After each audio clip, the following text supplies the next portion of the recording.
Hey there, it's Jen Filzen, and I want to thank you for sticking it out with me as I go through chapter 1 of my book, We Aren't Going Back, A History of Women's Social Progress Over 200 Years. Okay, we talked about Adam and Eve. Let's get deeper into it. All right, Adam and Eve were warned how to behave. Did you ever wonder about the significance of the serpent in the story of Adam and Eve? Let's offer up a different perspective. Imagine the serpent as a divine counselor, a symbol of wisdom in the ancient goddess religion. Its association with Eve wasn't a fluke, but symbolic, meant to demonize the female deity and her prophetesses. Picture this, a board game in which the serpent is the advisor to the queen, but suddenly the rules change and the queen, along with her advisor, are painted as the villains.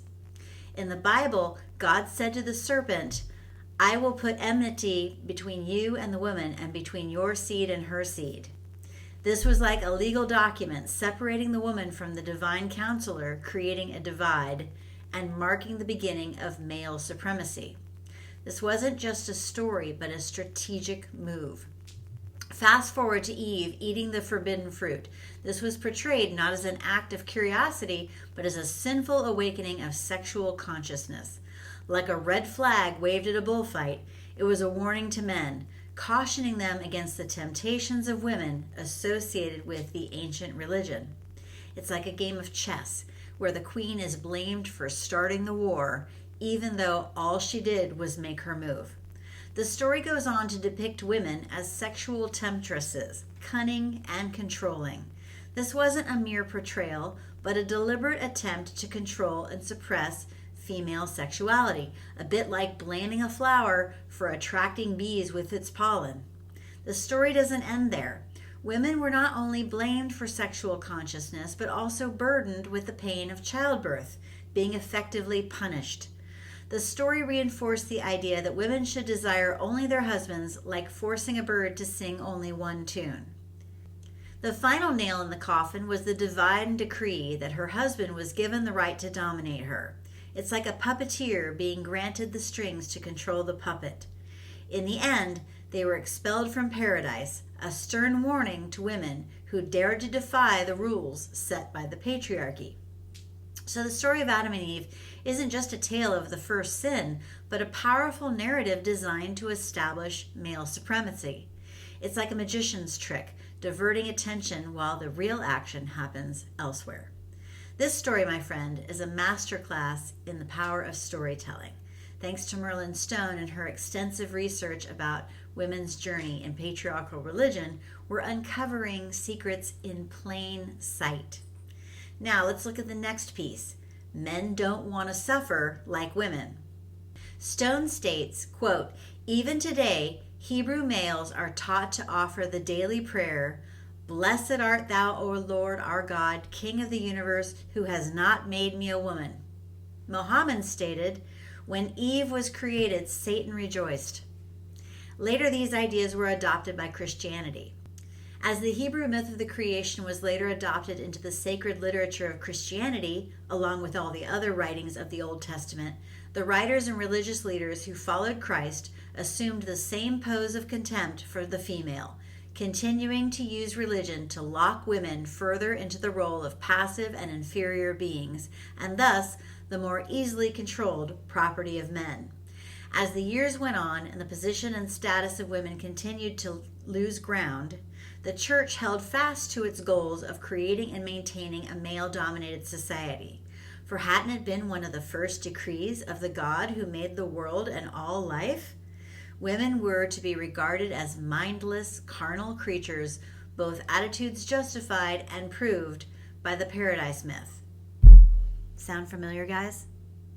Okay, let's look at the next section, and we're almost there. The aftermath of removing women's power. Is it obvious by now that the Bible played a key role in shaping our societal norms, especially the roles of women and men? Yes? It's like a movie script directing our lives for centuries. Remember what we've learned from the story of Adam and Eve? It's not just a Sunday school lesson, but it was used to cement the idea of male authority. Ephesians 5:22 through 24 and 1 Corinthians 11:3, 7, and 9 are like the director's notes in this script, emphasizing that men should lead and women should follow. Picture this. You're at a play, and the actor playing the husband so embodies his role that his words become the director's words. That's what happened in the early church. Men weren't just husbands or priests. They were seen as direct messengers of God in every situation, from the pulpit to the kitchen. Imagine a teacher who insists you must always be quiet and listen because you are younger.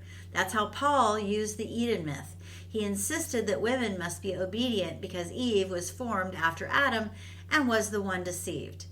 It's as if he ignored the fact that every human, male or female, comes from a woman's womb. Fast forward to the 16th century, and influential figures like Martin Luther, 1483 through 1546, and John Calvin, 1509 to 1564, stuck to this script, insisting that women should be secondary to men. They were reading from an old playbook, refusing to update it in light of new societal changes. Here's a shocking twist. Some scholars suggest that the witch hunts of the Western world were an attempt to suppress ancient female-dominated religions. It's like a brutal war where women were the primary casualties just for being vulnerable to the superstition of the time, defying the church.